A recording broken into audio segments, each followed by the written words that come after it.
FIFA dan Republik Balung Ireng. Tertawa jahat, saudara. Sulit ya saudara ya. Yang pasti dengan kejadian Israel ini menunjukkan bahwa Indonesia ini adalah bangsa yang rasis, saudara ya. Bangsa yang rasis. Makin terbuka mata dunia betapa biadabnya bangsa ini, saudara ya. Anda mau terima mau enggak, ya inilah kenyataannya, saudara ya.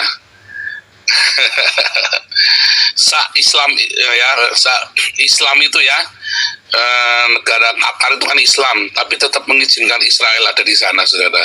Indonesia ini apa, saudara ya? Tapi dia tidak mengizinkan Israel masuk Indonesia.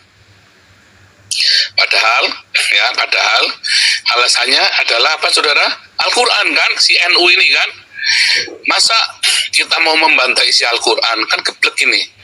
Nah, maka dari itu ya, di hari-hari ini ya, kita dipertontonkan wajah asli dari Nahdlatul Ulama yang bejat itu, saudara ya. Serius, saudara ya, tolong nanti ada yang bisa kirimi saya kitab kuning ya. Oh, saya bakar itu kitab kuning ya, saudara ya. Ya, kitab kuning dulu ya.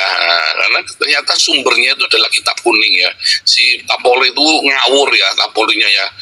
Suruh katanya semua polisi wajib baca kitab kuning. Oh, aduh. Nah, itu makanya jadi edan KP polisi nih kan. Ngeri, saudara ya. Oh, ngeri, saudara. Masa saudara nggak ngeri yang beginian? Nanti para Jauti akan kasih paparan ya, bagaimana kerugian kita kalau sampai FIFA, kalau sampai U20 itu tidak diadakan di Indonesia ya. Saudara, alasannya kan dua nih. Satu adalah UUD 45 konstitusi, bahwa kemerdekaan hak segala bangsa, Israel masih menjajah. Padahal, saudara ya, negara Israel berdiri tahun 1948. Negara Palestina berdiri tahun 1988. Jadi sebenarnya siapa yang menjajah siapa? Ya. Kedua, katanya itu adalah kolonialisme, ya. Penjajahan dan kolonialisme. Kalau kolonialisme, pasti mereka punya negara asalnya, saudara. Ya, kalau kolonialisme Belanda itu kan kolonialisme, Inggris kolonial ya, bukan penjajah, koloni, membuat koloni-koloni. Kalau Israel, di mana negara asalnya? Nggak ada kan? Memang di situlah negaranya. Secara historikal, apakah orang Palestina yang di situ adalah orang Filistin? Bukan, saudara ya. Orang Palestina yang ada di tanah Israel ini, yang ada di tanah Fenisia hari ini, ya tanah Fenisia ya namanya ya, adalah orang-orang Lebanon, orang Turki, orang Arab, saudara ya, orang Yordania, orang Mesir. Mereka adalah pendatang, bukan orang Filistin. Ya, salah Anda. Kenapa? Karena orang Filistin sudah musnah.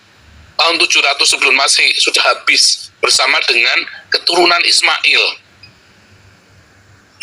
Orang Filistin yang dari Pulau Kreta, ya keturunan dari Ham, saudaranya Misraim, ya itu sudah habis lenyap di zamannya Raja Asyur, Bani Pal, bersama-sama dengan orang-orang bahkan malah sebelumnya Asyur Bani Pal ya, itu Syaradan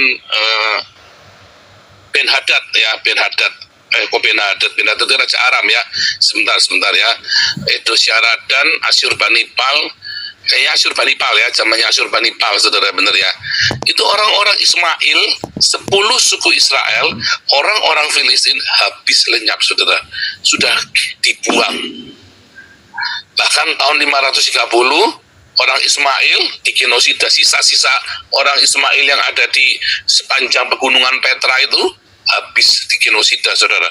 Binatang pun dibunuh, tidak bersisa, saudara. Apalagi manusia, ya. Orang Filistin sudah nggak ada tahun 700 sebelum Masehi, ya 750 sebelum Masehi atau 780 sebelum Masehi, ya sudah nggak ada orang Filistin itu. Lalu orang-orang Israel tahun 516 kembali dari pembuangan, ya, dan itu namanya tanah Yudea. Sepanjang semua itu diberi nama tanah Yudea. Kemudian ini saya cerita singkat ya, nanti kapan-kapan kita cerita sejarah Israel ya. Kemudian ya tahun 70 Masehi, bait suci dihancurkan, orang Yahudi kembali tercerai-berai, terserak. Tahun 125 135 pemberontakan Bar Kokhba. Sejak hari itu orang Yahudi tidak boleh masuk ke Yerusalem selama masa Romawi. Selama masa pemerintahan Roma ya, tahun 135 sampai tahun 500-an, kuatnya, betapa kuatnya pemerintahan Roma ya, orang Yahudi itu tidak boleh masuk ke Yerusalem, bahkan tidak boleh masuk ke tanah Kanaan, saudara, ke tanah tersebut, nggak boleh pulang, semua singkirkan ya. Itu kenyataannya, saudara, itu faktanya. Maka orang-orang Yahudi nungguin di Alexandria di Mesir ya, atau mereka nunggu di Babilonia, di Babel ya, di Irak. Mereka nunggu ada di mana? Di Turki. Dulu namanya bukan Turki ya, dulu namanya masih Bizantin, tapi mereka nunggu di Antioquia, mereka ada yang nunggu di Galatia, mereka nunggu di pinggiran-pinggiran ya, untuk bisa kembali, tapi nggak bisa kembali karena begitu masuk mereka akan dibunuh ya, nggak boleh, larangan masuk. Tahun itu juga, tahun 135 itu sampai tahun 200, nama Israel, tanah Israel itu diganti dengan Palestina ya. Jadi nama itu diganti Palestina oleh orang Romawi. Orang Romawi yang menggantikan nama tersebut menjadi Palestina. Waktu perang salib, saudara, baru orang Yahudi bisa pulang. Karena apa? Perang salib itu, perang itu mengerikan sekali ya. Orang Islam masuk, orang Yahudi masuk. Tetapi orang Yahudi itu semua ya, orang Islam, orang Yahudi itu semua dibunuh ya, karena dianggap mereka semua adalah antikristus. Orang Islam dan orang Yahudi ini. Makanya termasuk tahun 1200-an itu ada yang namanya Ramban Nachmanides yang lari dari Prancis ya, bikin sinagog, dihancurkan semua, saudara ya. Bukan genosida, perang ya, tapi orang Yahudinya ke bawah-bawah ya, ke bawah-bawah, karena dianggap antikristus. Pokoknya semua yang bukan Kristen semua diperangi ya oleh perang salib, karena memang zaman itu zaman nggak jelas. Pasukan salib itu orang-orang yang sudah sesat itu ya, saudara ya, udah kesetanan itu ya, nggak orang Islamnya, nggak orang Kristennya, sama-sama kesetanan, bunuh-bunuhan, korbannya orang Yahudi. Itu yang terjadi ya tahun 1200-an itu, saudara ya.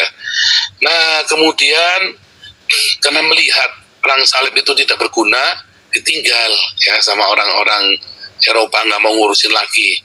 Lalu mulailah berkuasa Ottoman di sana ya. Jadi sebagian besar orang-orang yang ada di Palestina itu adalah bekas orang Turki, orang Libanon, orang dari Yordania, orang dari Mesir, orang dari Irak, Iran nggak ada ya, Irak atau Syria, saudara, yang ada di situ, bukan orang asli. Bahkan di situ nggak ada negaranya, karena itu daerah otorita Inggris. Mereka masing-masing dengan sukunya masing-masing, suku Libanon, suku Turki, ya, suku orang-orang Kurdis, orang-orang Mesir, masing-masing dengan sukunya masing-masing, nggak ada negara di situ. Makanya ketika ada perjanjian Balfour tahun 1896 ya, orang Israel suruh pulang, seluruh orang Israel dari seluruh dunia disuruh pulang. Zionisme itu ya, suruh pulang ke sana oleh Inggris. Nah kemudian setelah pulang dikeroyok sama negara-negara Islam ini. Karena apa, saudara? Alasannya apakah karena tanah? Bukan, karena agama, saudara. Karena masalah agama, orang Yahudi dikeroyok oleh orang-orang Islam ini, saudara ya. Dikeroyok, saudara ya, karena alasannya ada terus di dalam Quran, bunuhlah Yahudi ya, dimanapun mereka berada. Gila ya, gila, saudara. Termasuk si siapa itu? Si Said Akil ya, bekas ketua PBNU. Hari ini pokoknya ya, hari-hari ini semua sabda Nabi ke-26 makin jelas betapa nyatanya bahwa Nahdlatul Ulama ini ternyata iblis, saudara ya, adalah jelmaan iblis. ya, luar biasa.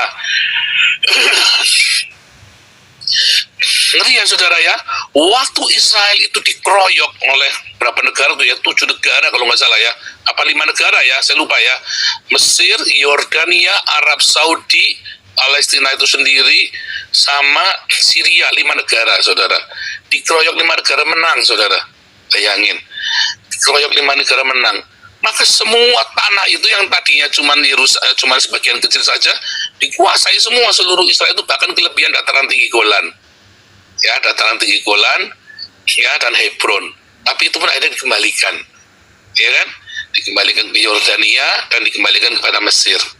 Kembalikan karena bukan tanah perjanjian, itu bukan tanah yang dijanjikan oleh nenek moyang mereka.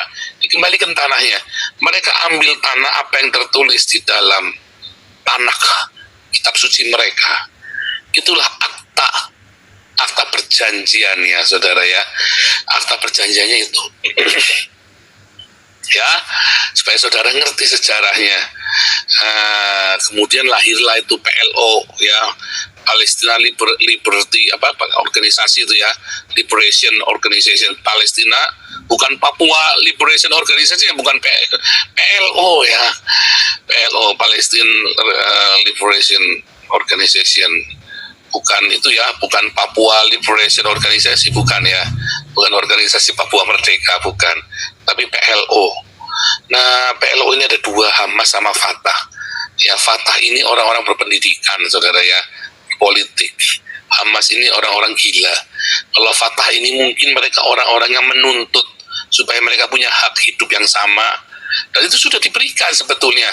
Mereka diberikan Gaza, saudara ya. Mereka diberikan Gaza, tapi kan masalahnya mereka saudara? Mereka suka nyerang Israel, ya kan? Nah, itu tadi nggak jujur mereka. Nah, Hamas ini adalah orang-orang yang suka meniupkan isu Islam untuk melawan Yahudi, saudara ya. Nah, orang-orang Indonesia itu banyak berafiliasi dengan Hamas, ya. Termasuk dulu yang debat sama Monique Reckers itu Hamas. Ya, itu orang Islam yang radikal, yang bangsat-bangsat itu, saudara. Itu ya, saudara ya. Jadi hari ini orang-orang Indonesia ini sedang menunjukkan jati dirinya. Dan saudara tahu apa yang terjadi kalau apa keuntungannya FIFA sih? Keuntungannya dulu, jangan apa kerugiannya. Kalau FIFA, kalau U20 itu diselenggarakan di Indonesia, ini adalah perhelatan bukan cuma Asia Tenggara, bukan cuma Asia, saudara, tapi seluruh dunia. Maka Indonesia akan menjadi kredibilitasnya akan naik, saudara. Satu, kredibilitasnya naik. Kedua, kalau itu terjadi dengan sempurna, jalan mulus, nggak ada masalah, maka investor akan datang. Ya, bukan masalah uangnya saat itu, pasarnya. Oh, itu baru kulit, itu baru keuntungan seketika. Tetapi ada yang lebih mantap, yaitu apa? Promosi, saudara, promosi negara Indonesia di mata dunia, kepercayaan, kredibilitas, integritas, kapabilitas Indonesia di mata dunia itu kembali dipulihkan. Sebetulnya tujuannya itu U20, di mana U20 itu diadakan akan mensejahterakan negaranya, saudara. Tapi bodoh Indonesia ya, yaitu tadi balung ireng.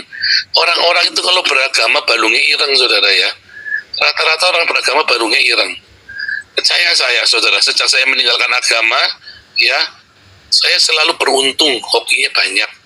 Setelah saya meninggalkan agama, ya, tapi saya bertuhan. Saya tidak beragama, tapi saya bertuhan. Saya tidak urusan kamu agamanya apa. Kalau kamu percaya kepada Sang Cinta, kamu adalah saudaraku. Iya, tapi Buddha nggak apa-apa, kamu saudaraku. Iya, tapi ini saya Islam. Kalau kamu percaya cinta dan kamu melakukan cinta, kamu saudaraku. Ya, mau Buddha, mau Islam, mau Hindu, mau Anda ateis, tapi Anda percaya cinta, Anda mengamalkan cinta, kamu saudaraku.